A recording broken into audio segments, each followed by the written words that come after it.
everyone! I'm Paul Castillo of Caspar Roofing Channel, and we're teaching installation videos and detail guides to home and property owners all about roofing. Kung bago ka lang sa channel na to, syempre, huwag niyong kalimutan yung subscribe at click ang notification bell para updated kayo sa aming channel.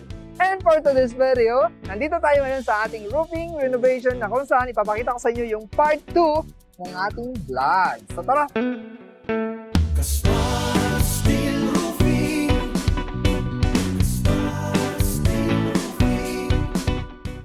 Welcome sa aking part 2 ng ating vlog sa roofing renovation. Nandito na tayo ngayon sa taas ng bubong na kung saan ay pang 5 araw na natin to. So almost nasa 30% na yung ating na-accomplish. Pero nung unang araw namin dito, mahirap kasi talagang nag-struggle kami.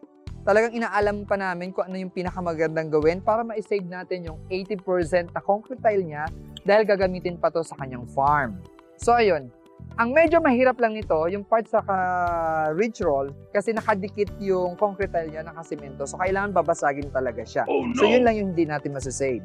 Pero nung kinalasan natin yung concrete tile, talagang kaya natin i-save kasi nga, yung mga secondary framing niya ay bulok na, yung mga kahoy.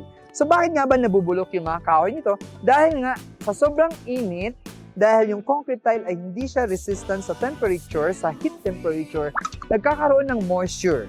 So, kaya siya nabulok. Kaya nabulok yung mga secondary framing nito na kahoy. Kaya nga, next time, kung mag-secondary framing kayo, I would suggest na gumamit tayo ng B45 or battens kasi resistant siya sa temperature at saka sa moisture. Basta, make sure lang na hindi siya mababasa ng ulan para hindi siya kalawangin. So, kailangan pa rin yung proper installation ng ating roofing. So, yun. And then, dahil na-prove na yung mock-up sample natin, nag-start na tayo. Actually, pang 4 days na namin dito. So, kung hindi ako nagkakamali, nasa 30% na yung natapos natin na roofing installation. Yung unang araw, kung mapapansin nyo, nang ginawa namin to, nagbaklas kami ng concrete tile. So, as much as possible, sinesave talaga natin yung concrete tile niya dahil nga gagamitin pa to sa farm. So, we are targeting 80%. Pero I'm sure baka masasave natin yung 90% ng kanyang concrete tile. Yung ginamit namin dito, by the way, is Ondovilla roofing. Anyway, so ang kinagandahan lang nitong Ondovilla na to ay mabilis siya install dahil siya ay lightweight, magaan siya. So maganda siya install, medyo mabilis. Ang mahirap lang dito yung pagre-remove ng old roofing. So yung bahay na to, by the way, ay 3 klase yung bubong nito. Oh no! Una, yung concrete tile. Pangalawa, meron ditong stone coated. Itong part na to, stone coated yan. Sa kabila ay tile span or metal roofing na tile span yung design. So, nag-final kami, napili ng owner natin, ng ating client, yung Ondovilla roofing. So, yung pinakita ko sa inyo dati na may solar heater, by the way, natanggal na rin siya. So, ito yun. Ito yun. Tinuturo ng aking videographer, ni Mark. So, ayan. Ayan na. Yan yung solar natin. So, almost done yung half ng ating phase 1. Yung phase 2 na rin. Kasi dapat magagawa tong phase 2. Ang problema kasi, kakatanggal lang yata. Kailan natanggal? Hindi, yung solar. Kanina lang, no? So, yun. Kanina lang natanggal yung ating solar heater. Kaya, nilaktawan namin to. Pumunta kami doon sa phase 3. So, tara, puntahan natin yung phase 3. So, itong part na to, concrete tile. Ito ay stone coated. So, tapos yun, metal roofing. So, mas maganda talaga yung metal roofing compared doon sa concrete tile at saka stone coated. Mas less yung maintenance sa nakikita ko. Base sa existing. Hi, sir. Kaway ka naman. Ayan. Welcome to my vlog. Siya yung pagmana ng bahay na to. So, kaya siya nakatutok dito sa atin. Merienda, break time nila. Ito yung in-install namin ngayon. Ito yung kinakabit namin dito ngayon. Ondovilla roofing. Ang ganda niya kasi tingnan mo ang ganya, oh. Imagine mo, ito kaya ko buhatin. 15 peraso. Ganun siya kagaan, di ba? So, pag metal to, hindi ko kaya to buhatin. Actually, nasa 15 square, more or less, 5 square meter yung nakakover niya. So, ang gaan lang niya.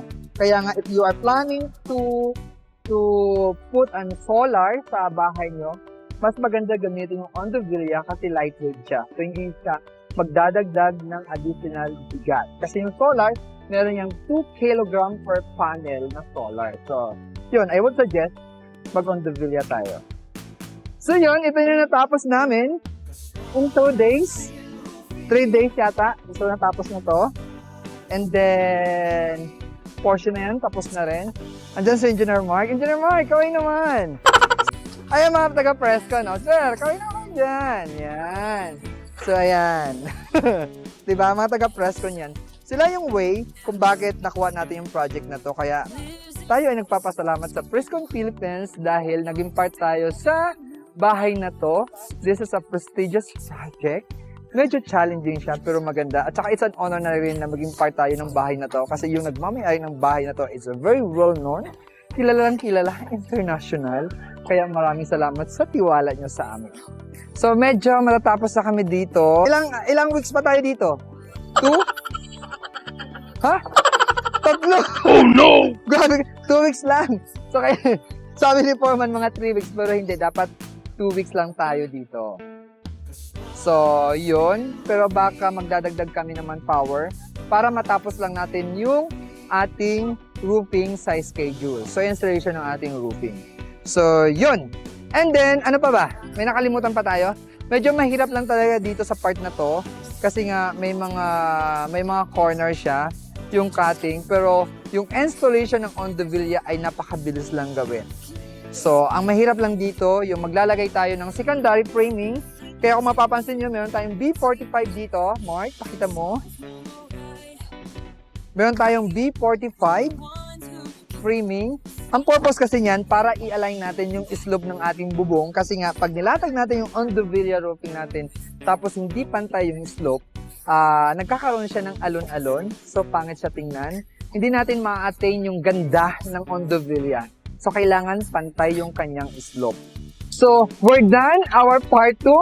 That's it for my video. And I hope na kayo students all about roofing. Kung bago ka lang sa channel ko, syempre, kalimutan i-subscribe at i-click ang notification bell para updated kayo sa aking channel. Just visit www.rockpar.com or touch person roofing supported and Facebook page. And remember, when it comes to your safety, there's no need to look anywhere but the best. Always find the right roofing constructor with a long track record in terms of good product, good price, and good service. Safety is your life. See you on my next video. Yahoo!